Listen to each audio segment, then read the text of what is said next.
Hey everybody, this is Lynn from A Bit of Birdsong, and I have the DIY art journal in front of me. I am absolutely thrilled with the way it is turning out. We've got so many beautiful layers on every single page. It's perfect. I love it. I do see a tiny place here from the last video where I need some glue under that. It's okay if it stands up, but it was standing up just a little bit too much. And I might actually put a paper clip on here to hold it into place. I'm seeing this white space that I didn't really notice before. And since we do love a little bit of grunge, I think I'm gonna come in with some distress ink and just give that some color. We might even add some here. And of course, everybody knows how I do this sort of thing.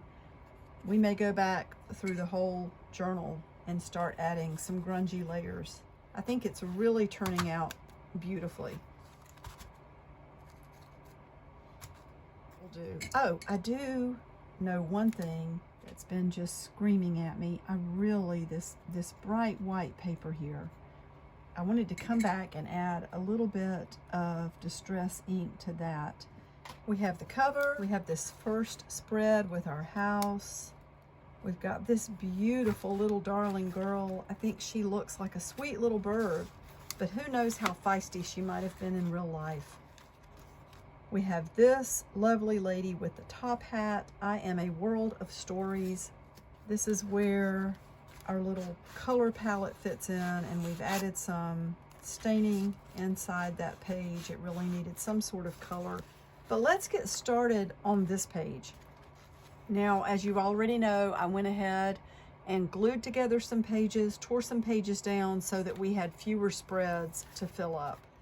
And this page is a little bit shorter than this. We're gonna work all of this in together. So this is today's spread that we're working on.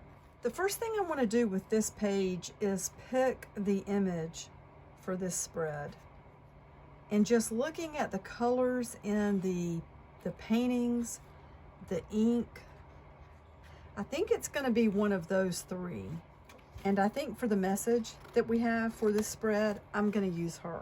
And we're going to go ahead, let's cut across the bottom.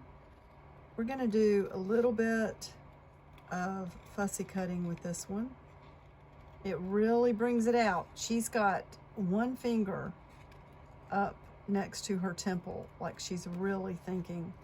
Now this is a beautiful image that is courtesy of the Library of Congress. I'm going to fold her back a little bit because of what we're going to do, and I'm going to also round that corner just a tiny bit. With this paper being pink like it is, I really want to bring in a lot of pink scribbles. I'm going to come back with some water and just put this pink color everywhere.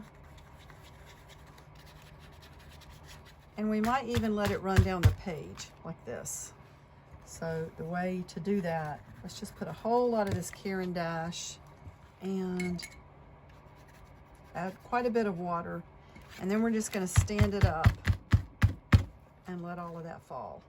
We're going to need some more book pages to make something here, and I want a paper that is thin enough to fold into an accordion and not just take over the whole page. This thin music, that might do the trick. This paper's tearing pretty easily though. This might be too old.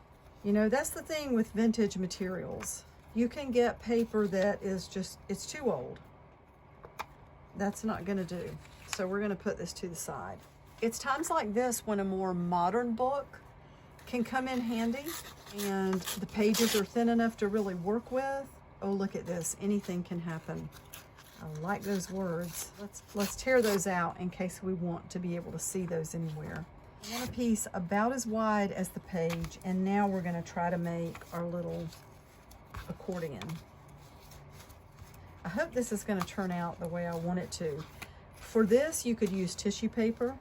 There are a lot of different things that you could use, that you could make this to put behind that image that we're going to use.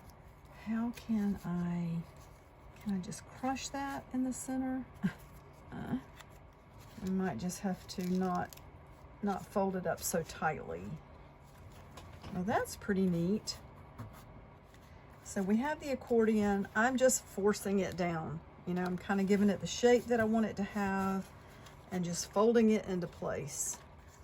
And I'm gonna go for it. I'm gonna put quite a bit of glue on the back, especially in the center. And we're gonna put it right here. And then we're gonna glue her right over the top of it. It's funny how random words from text can end up playing into the thoughts you're having, even if it has nothing to do with what you're thinking. It's because there are just a few words here and there that could be transformed into a different sentence or a different narrative. It's funny that we already have some of this scribbling in this style, because one of the things, I think I'm gonna put this right on her. One of the things I wanted to do on this page,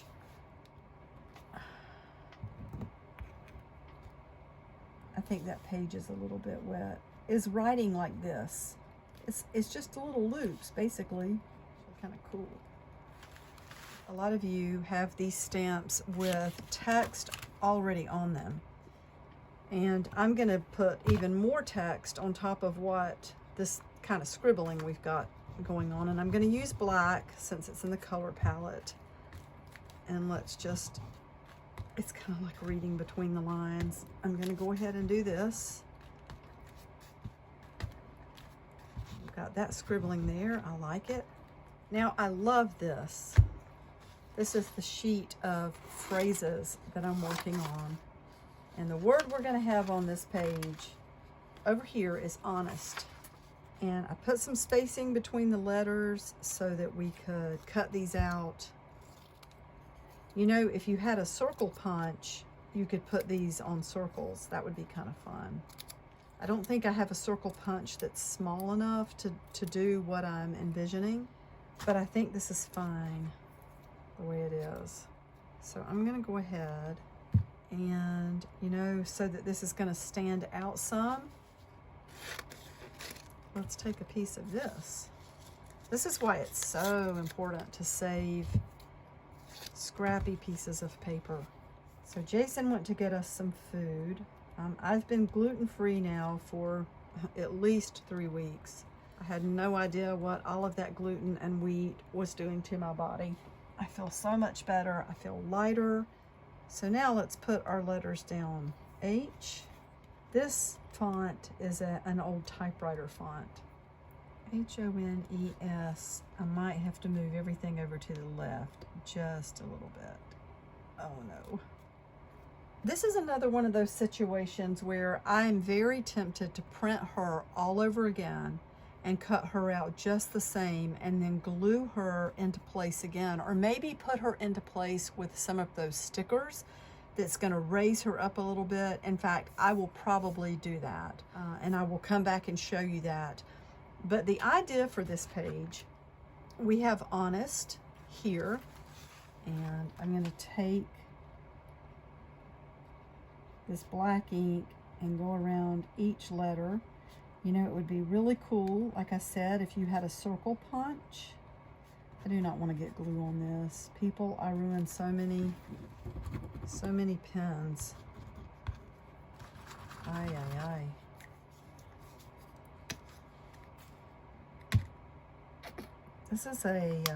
This is Twinkle Pink. So it's just another pink. And I'm going to put some little bits of color on these letters. You might put a tiny bit of pink on her wings. We could also take the pen. Maybe we can find a Sharpie that works. Maybe even a big Sharpie.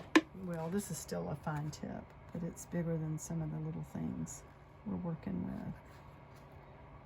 And let's go just around the edge. When we glue this other image on top of her, I think it's really going to make it stand out. I don't think we want to draw on the wings, these little accordion wings. We can even kind of make those stand up a little bit. So I'm definitely going to print another one of those. And I do want some more text on this page. We have the word honest over here, and when all of this dries, I might come back with some distress coloring and tone that down a little bit. You can also choose to write your letters in, but the message on this page, honest with myself, with you.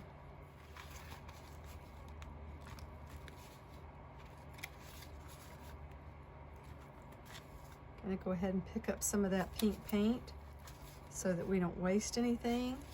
And sometimes just a random splotch is the best way to get things like this onto your page. So just in looking at this, I'm gonna stop. I'm gonna let these things dry overnight. I wanna go back to the printer and print her out again and get some of my stickers, some of my, you know what I'm talking about. They give things a 3D sort of dimension off of the page. And when we come back next time, we're going to very quickly make this more dimensional. Everything else will be dry, and we're going to move into the very center of the book. I'm really happy with how fast we're moving through this and just how good it looks. I think this is going to be a really fun journal. Thank you so much for watching. I will be back really soon. Bye for now.